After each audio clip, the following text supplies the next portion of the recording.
Boa noite, graça e paz, igreja. Vocês estão bem? Sem demora, eu gostaria de compartilhar uma palavra com os irmãos e irmãs nessa noite. Está lá no Salmo de número 63. Peço que os irmãos abram suas Bíblias em nome de Jesus.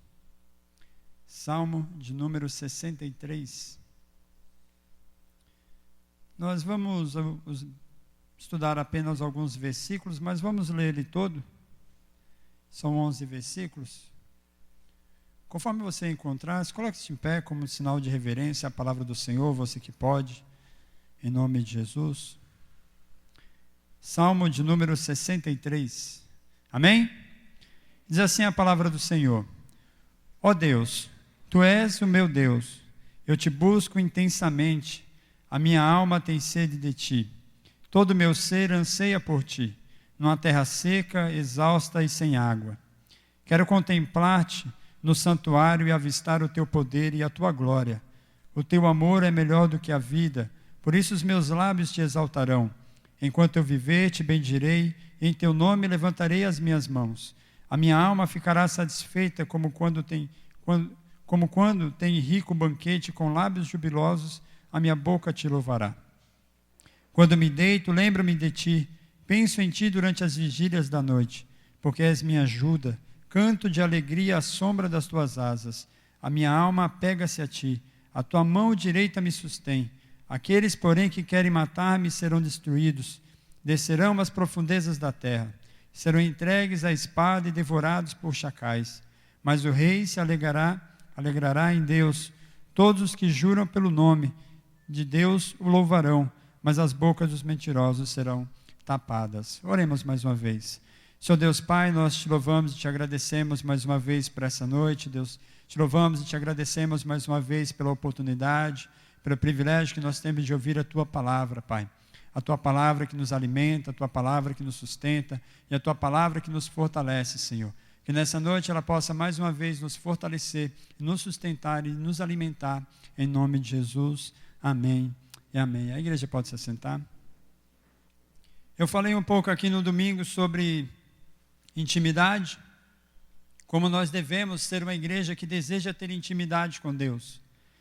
E eu falei uma frase que faz parte dessa ministração de hoje, que diz que Deus não tem netos. Cada geração deve experimentar a sua presença, porque todos nós somos filhos e filhas de Deus.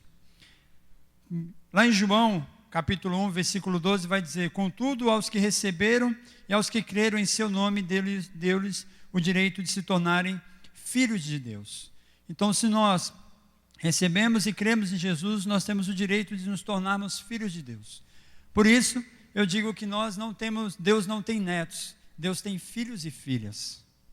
E como filhas e filhas do Senhor, nós estamos muito acostumados a vir à igreja, né?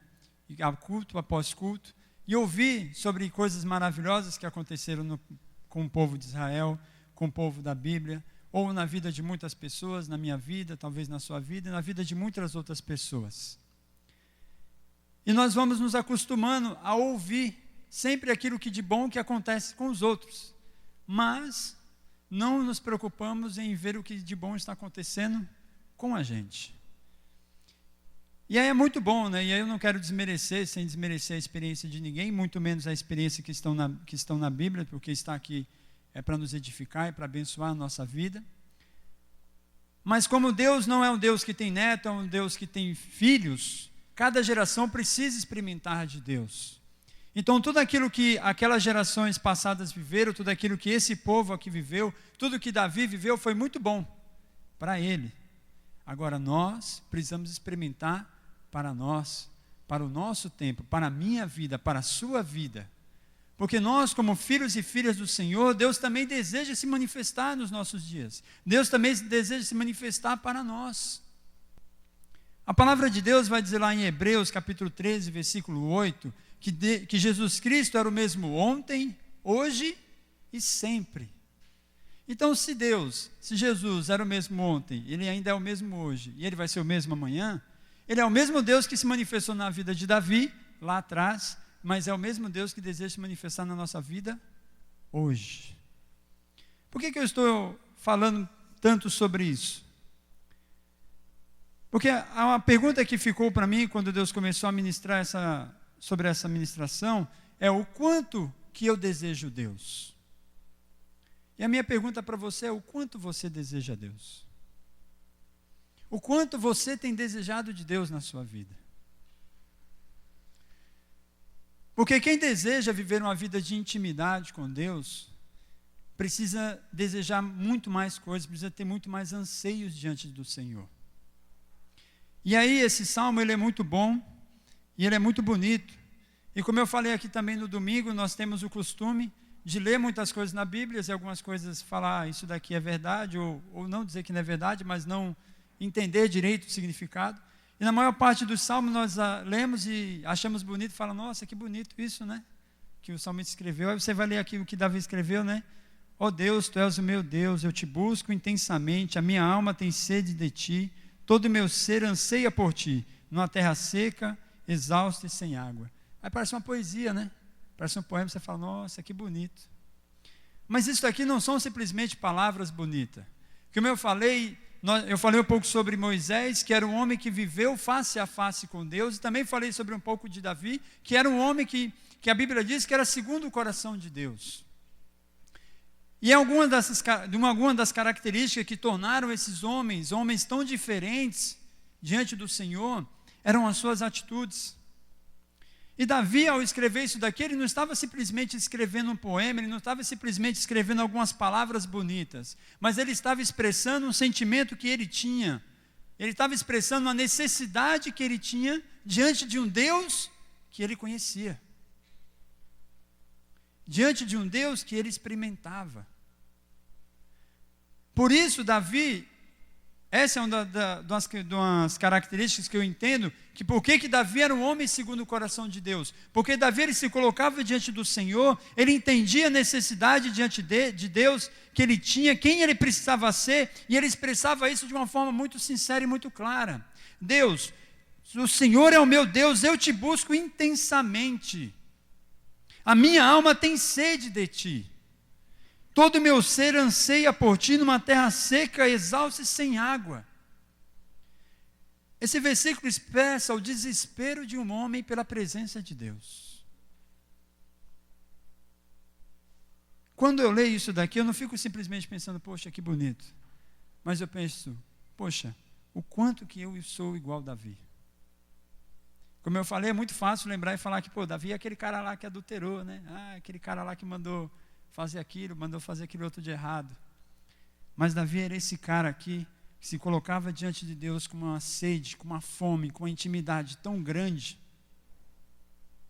E que depois ele expressa isso, quando ele escreve isso, quando é escrito isso, é para expressar todo esse amor, toda essa sede que ele tinha por Deus. Por isso eu perguntei, o quanto que eu e você desejamos Deus na nossa vida. O quanto eu e você sentimos a necessidade da presença de Deus. Você fala assim, você gosta de pregar sobre esses negócios de intimidade, gosto, pessoal. Amor de Deus, essas coisas que eu mais gosto de ministrar. Né? Não é porque eu gosto, mas é porque é o que Deus mais ministra ao meu coração. E é porque o que eu acho que é o que nós mais necessitamos. É da presença de Deus. O que eu e você precisamos não é a nossa conta paga. É de Deus na nossa vida. Não é simplesmente do nosso problema solucionado. Só que como eu estou falando, nós vivemos numa época onde nós estamos tão acostumados a viver as coisas de uma forma tão robótica, não vou dizer natural, mas tão já esquematizada, que você talvez venha todo domingo, venha toda quinta-feira, saia da sua casa, faça o mesmo caminho da sua casa até a igreja, venha até a igreja, senta-se no mesmo lugar, a cadeira já tem até o seu formato, né?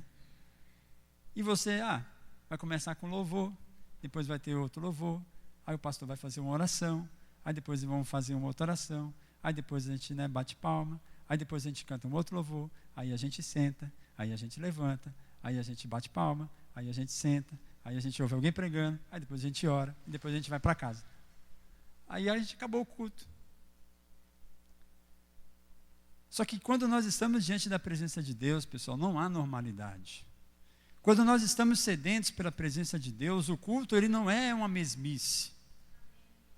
O culto, ele não é algo robótico, não é algo que eu e você colocamos dentro do nosso modo de fazer, da nossa forma de fazer as coisas e achamos que é isso e pronto. A grande questão não é como Deus vai fazer, o problema é se nós permitimos Deus fazer, porque nós estamos acostumados, nós já estamos acostumados a vir todos os cultos, tudo bonitinho, tudo direitinho, com as nossas cadeirinhas arrumadinhas, a igreja bonitinha, tudo, e aí achamos que todo culto sempre vai ser igual. O problema é que quando nós vamos vir para a igreja, a gente não vem sedento para buscar a presença de Deus. Nós já viemos na nossa mente, achando que vai ser igual no último culto. De repente, alguma coisa diferentinha lá, vai ter um arrepiozinho. É aquele vento noroeste que bate, não é nem o Espírito Santo. Que agora está chegando a época do inverno, né? Aí começa a bater um ventinho mais gelado, aí o povo começa a ficar mais arrepiado. É o frio. Quem tem sede da presença de Deus, quem deseja buscar a Deus, pensa em fazer coisas diferentes. Pensa em se mover diferente diante de Deus. E pensa em se mover diferente para buscar a Deus. Aí você fala, Wagner, o que eu vou fazer? Não sei. Conversa com Deus, é você. Eu sei que Deus tem pedido para mim. Eu sei que para mim nenhum culto tem que ser igual ao outro. Porque quando nós estamos diante de Deus, nunca é igual, pessoal.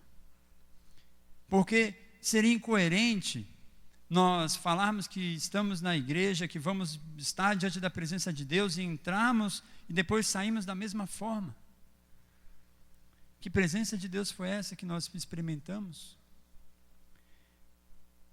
Davi, em um outro salmo, também bem conhecido, Salmo 42, versículo 1, versículo 2, vai dizer assim: como a costa anseia por águas correntes, a minha alma anseia por ti, ó Deus. A minha alma tem sede de Deus, do Deus vivo. Quando eu poderei entrar para apresentar-me a Deus? Aqui é mais um versículo que mostra como Davi era um homem sedento por Deus. E por que eu estou falando sobre essa questão de sede, de ser sedento? Porque, como eu falei, alguém que deseja ter intimidade com Deus precisa ser alguém que também tenha sede de Deus. Porque vamos pensar um pouquinho aqui agora, algo um pouco mais para nós aqui normal. Todo mundo tem sede, não é verdade? Você não tem sede? Eu tenho sede. Que nem agora mesmo eu vou dar uma bebidinha aqui porque eu estou com sede. Você vai falando muito e vai dando sede. Todos nós temos sede, não é verdade? Tem gente que gosta de beber água, tem gente que gosta de beber suco, tem gente que gosta de beber leite, tem gente que gosta de beber café, tem gente que gosta de beber chá, tem gente que gosta de beber uma cerveja, tem gente que gosta de beber pinga. Eu espero que ninguém aqui dentro beba. Tem gente que gosta, né? Aí cada um sabe o que bebe. Mas que gosta, né? Por que eu estou falando isso? Porque ter sede é algo natural do ser humano. É algo que o nosso corpo pede, seja por causa do calor, seja por causa do exercício físico, ou seja por causa do nosso organismo. Nós precisamos beber água. E aí, pensando sobre isso, fazendo uma comparação espiritualmente, Davi ele vai deixando muito claro que a alma dele anseia, tem sede de Deus. Espiritualmente, nós também temos sede.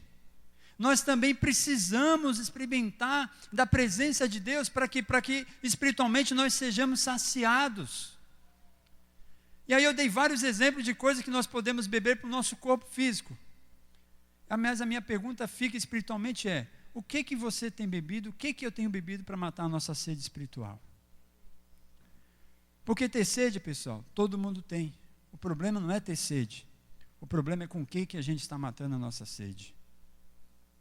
Aonde nós estamos indo beber a nossa água. E se é água que a gente está bebendo, né? Deus, Ele deseja suprir a nossa necessidade. Deus, Ele deseja suprir esse anseio que nós temos espiritualmente de ser saciados por Ele. Só que para que isso aconteça, nós precisamos entender o quanto que nós realmente desejamos Ele.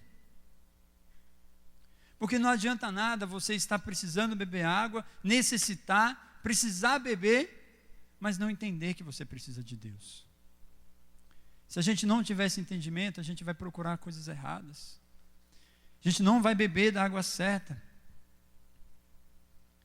Por isso nós precisamos ser iguais a Davi.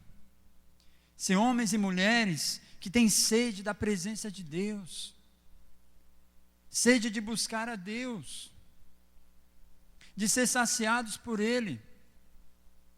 Entendendo aqui que Deus fala na sua palavra que Ele tem rios de águas vivas, mananciais que fluem diretamente do seu trono sobre nós. E tem gente passando sede. E tem gente que não tem água para beber. E não é porque Deus não tem para dar. É porque tem tido sede, mas não tem ido buscar na fonte correta. Não tem se colocado no lugar onde se deve colocar, buscar a presença de quem se deve buscar. Muito interessante, assim, quando Deus começou a ministrar isso no meu coração, eu fiquei, assim, tão pedindo para Deus aquele negócio assim, Deus, tão sedento, né, por algo de Deus. Eu falei, Deus, eu quero ter uma experiência contigo tremenda, Deus. Eu quero experimentar algo que eu nunca experimentei. Eu quero sentir que comecei a orar e comecei a pedir para Deus assim. E me colocava diante de Deus. E esperava. Eu fiquei dias orando, esperando assim, sabe aquela luz branca descer, a voz, Mas não aconteceu, pessoal. Não aconteceu. E a hora que eu pedi, viu? Falei, sabe que eu estou com um pouca sede? Né? Não é isso não. É porque Deus não faz do jeito que a gente quer, né? Deus faz do jeito que Ele quer. Mas eu tentei, né? Eu orei, busquei, fiz minha parte, né? Eu falei, Deus, eu quero aquela experiência que você fica até assim, ó. Sabe, depois acorda, depois você fala, onde eu estou? E aí, mas o mais interessante foi quando eu comecei a prestar atenção no que Deus, né, queria falar. Deus falou assim para mim, né? Aí tá, pessoal, aí é comigo, tá? Aí foi eu e Deus, aí, né? Eu me resolvo com Ele. Deus chegou assim para mim e falou assim, você quer uma experiência nova comigo? Você quer ser saciado, quer ser cheio por algo novo de Deus? Tudo bem. Aí Deus só fez uma pergunta para mim. Qual foi o alimento que você teve no último culto? Aí eu, vixe, deixa eu lembrar aqui. Para vocês está fácil, porque eu estou acabando de ministrar o que eu ainda estou falando, que eu falei domingo, para quem veio, né? Aí eu falei, Deus, não lembro. Ele falou, pois é, você está querendo algo novo hoje, não lembra nem o que comeu ontem? Isso também faz parte do saciar. Porque quando nós somos cheios de Deus, e aí são algumas expressões que nós usamos e que precisamos tomar cuidado, é que a gente vai falando assim, Wagner, hoje eu fui para o culto e fiquei cheio de Deus. Aí você vai no outro culto, Wagner, hoje eu fui para o culto e fiquei cheio de Deus. E todo culto que você vai, você está cheio de Deus. Mas você nunca lembra do que você está cheio. Né? A gente está tão cheio da presença de Deus, a gente busca tanto a Deus, mas assim, quando as coisas acontecem, parece que Deus nem está na gente.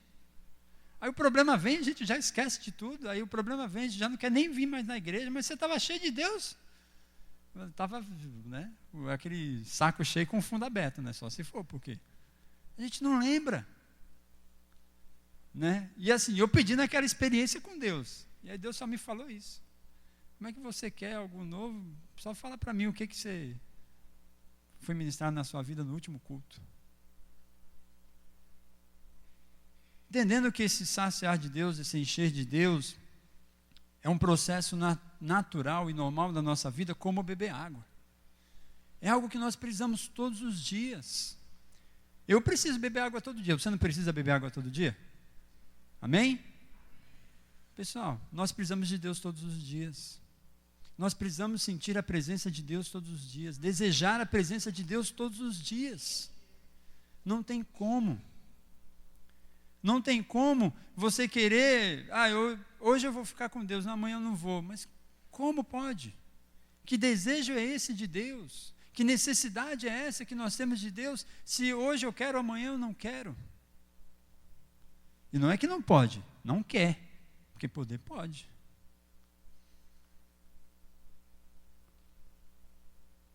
Quando eu estava lendo sobre essa ministração, eu vi uma frase que diz um pouco sobre isso que eu estou falando, do Leonard Ravenhill, que ele diz assim, ele foi perguntado, Leonard Ravenhill, perguntado certa vez, eu acho que alguns já ouviram essa frase, você ora pelos mortos? E ele respondeu, não, eu prego para eles. Possa ser, você fala assim, Wagner, mas ninguém aqui está morto. Não fisicamente. Mas se você não tem bebido da presença de Deus, da água que vem do trono de Deus, quem não bebe água morre. Se nós não temos experimentados da presença de Deus, então espiritualmente a gente está morto, pessoal. Espiritualmente a gente está morto. Por isso, é essencial para nós, como seres humanos, experimentar da presença de Deus espiritualmente. Porque sem a presença de Deus na nossa vida, espiritualmente, nós estamos mortos. E aí não adianta orar pelos mortos. Porque morto, a não ser que ressuscite, tudo bem. Mas aí essa frase do Ravenhill é muito boa. Você ora pelos mortos? Não, eu prego para eles. Que infelizmente, dentro da igreja, muitas vezes nós estamos dentro da igreja, mas não estamos sedentos pela presença de Deus. Não temos sido saciados pela água que vem do trono de Deus. E espiritualmente, acabamos morrendo. E aí algo que Deus começou a ministrar ainda muito mais forte na minha vida, é como igreja, e aí pensando, nós como igreja, nós somos chamados para anunciar o Evangelho, para falar do amor de Deus, da graça de Deus, para viver, para pregar aquilo que nós vivemos. E aí você imagina, eu que venho todo culto, participo de todas as células, sou uma pessoa extremamente ativa dentro da igreja, eu falei sobre a atividade também do último culto, estou aí, para o que der e vier. Cadê o Vitão? Ô, Romulão, chega aí, o Vitão foi lá para trás. Aí, cheguei, Romulão, cheguei rapidinho. Vamos desenrolar essa fita aqui. Aí chega aqui estou aqui extremamente empolgado com Deus, vivendo muito com Deus, conheço a vida do Rômulo, o Rômulo chega para mim, começa a descarregar um monte de problema, eu falo, Rômulo, eu tenho a solução da sua vida. Eu tenho essa água da fonte daqui, bebe isso aqui que vai saciar a sua sede. Pois é, pessoal. Às vezes a gente está igual a esse copo aqui, A gente quer falar de Deus, do amor de Deus, saciar a vida de outras pessoas, mas o que a gente tem para oferecer para as pessoas é um copo vazio, sem água dentro. Está com sede? Tá não? Senão eu pôr água para você beber agora. Tem água aqui, tem aguinha. Mas é sério, pessoal. Quantas vezes... E aí nós não precisamos estar desviados, ou fora da igreja, ou dentro da igreja.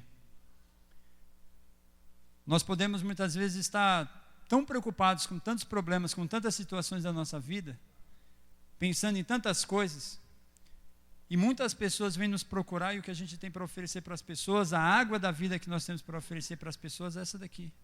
São copos vazios. Porque a nossa vida está vazia. Porque nós, como igreja, nós como homens e mulheres de Deus, que deveríamos ser como Davi como Davi foi, um homem sedento pela presença de Deus, que buscava intensamente a Deus, que sabia que a alma dele tinha sede de Deus como uma terra seca e sem água. A gente vai vivendo mais ou menos. Aí Deus ministra uma coisa boa na nossa vida. Sabe quando Deus ministra uma coisa boa na nossa vida? Aí a gente fica lá assim, Foi tão bom. Ai, Deus é tão bom. Aí fica só dando essas bicadinhas assim. E não sai disso. Pessoal, Deus quer terminar de encher o copo. Deus quer terminar de encher o copo para quê? Para que você continue bebendo mais. Quem normalmente fica parado, sente menos sede de quem está correndo, não é verdade? Aí você pergunta assim, por que Deus quer tanto saciar a minha sede? Para que você não pare. Para que você continue caminhando. Para que você continue correndo. Por que mas aí eu vou cansar, mas aí não tem problema, porque se você cansar, você vai querer beber mais água. E quanto mais sede você tiver, Deus vai te derramar ainda mais. Porque é assim que funciona, igreja. Agora, se a gente ficar parado, só dando bicadinha, não vai resolver muita coisa. Tem que correr. Quem corre, quem cansa, Deus vai saciar ainda mais. Então, se você está cansado, não tem problema. Bebe da água da vida. Eu estou falando dessa água da vida, porque nós temos um texto bastante conhecido lá em João, capítulo 4. Lá em João, capítulo 4, que é o texto. Jesus conversando com a samaritana. Eu não vou ler todo o texto, porque são bastante versículos. Depois você pode ler na sua casa. Ele vai começar a partir do versículo 1. E ele vai dizer assim.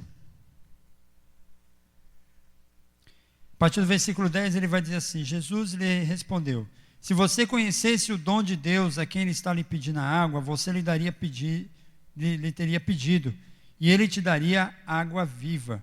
E disse a mulher: o Senhor não tem como tirar água e o poço é fundo. Onde conseguiria essa água viva?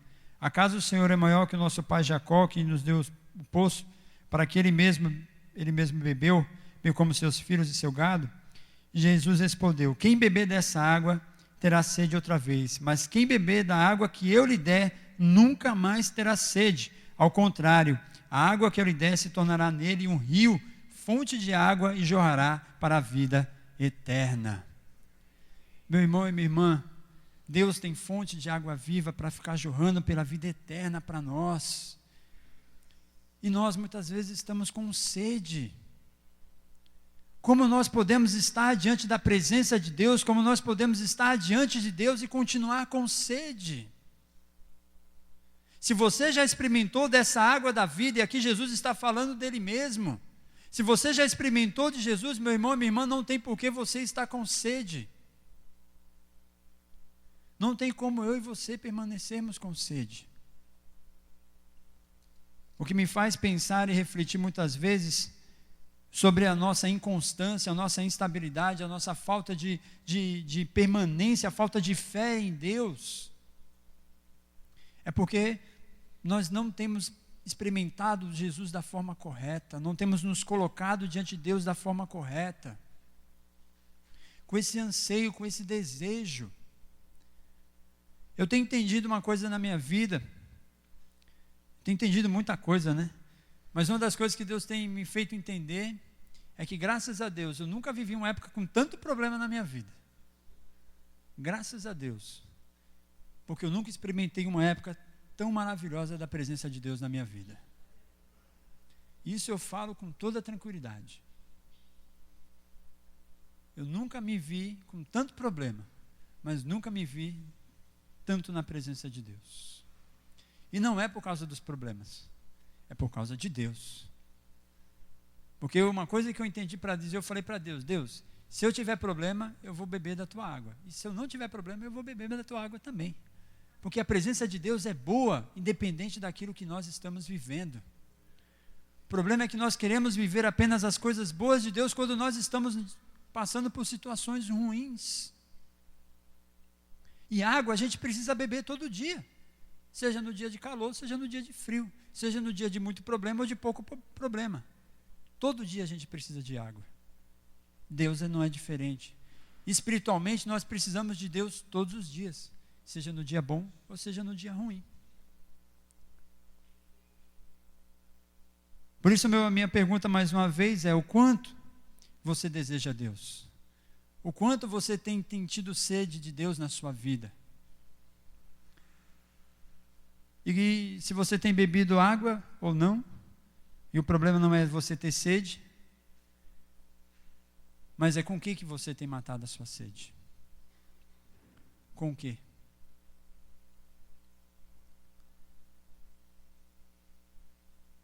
Pensando nessa ideia de um Deus que nos ama, eu sempre gosto muito de pensar na Júlia, né, minha filha. Por que Deus deseja que nós nos esforçamos, que nós corramos atrás da presença dEle? Porque quanto mais eu me esforçar para correr atrás da presença dEle, uma certeza eu tenho, a gente não vai pegar. Porque Deus é muito maior do que nós. Deus é muito mais forte do que nós. Então você pense num pai brincando de pega-pega com uma criança. A minha filha não vai me pegar. Se eu for brincar de verdade, né, aí não vai ser brincadeira. Se eu for correr de verdade, ela nunca que ela vai me pegar. E ela vai tentar, ela vai se esforçar, ela vai correr, mas uma hora ela vai cansar. E provavelmente ela vai desistir. Com Deus é a mesma coisa.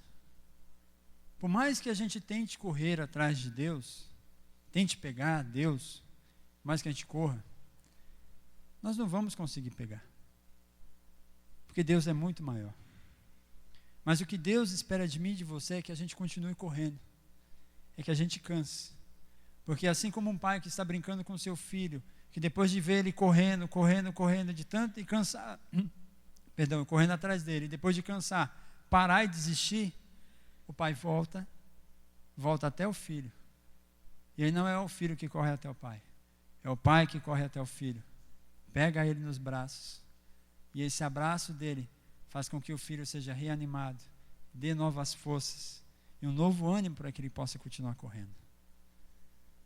O que Deus ministrou mais forte ao meu coração falou: Wagner, por mais que você tente me pegar, por mais que você tente correr atrás de mim, você cansa, você desanima, mas não tem problema, porque enquanto você tiver sede de mim, eu voltarei, correrei para trás de você e serei eu que pegarei você. Porque não somos nós que pegamos, não somos nós que entramos na presença de Deus. É Deus que entra na nossa presença. É Deus que vem até o nosso encontro. Mas para que isso aconteça, Ele precisa olhar para mim e para você e ver filhos e filhas que desejam a presença do Pai, que têm corrido, que têm ansiado mais do que tudo da sua alma, buscar a presença dEle e ter sede dessa presença e buscar a Ele. Amém? Coloque-se de pé no seu lugar. Eu gostaria de orar.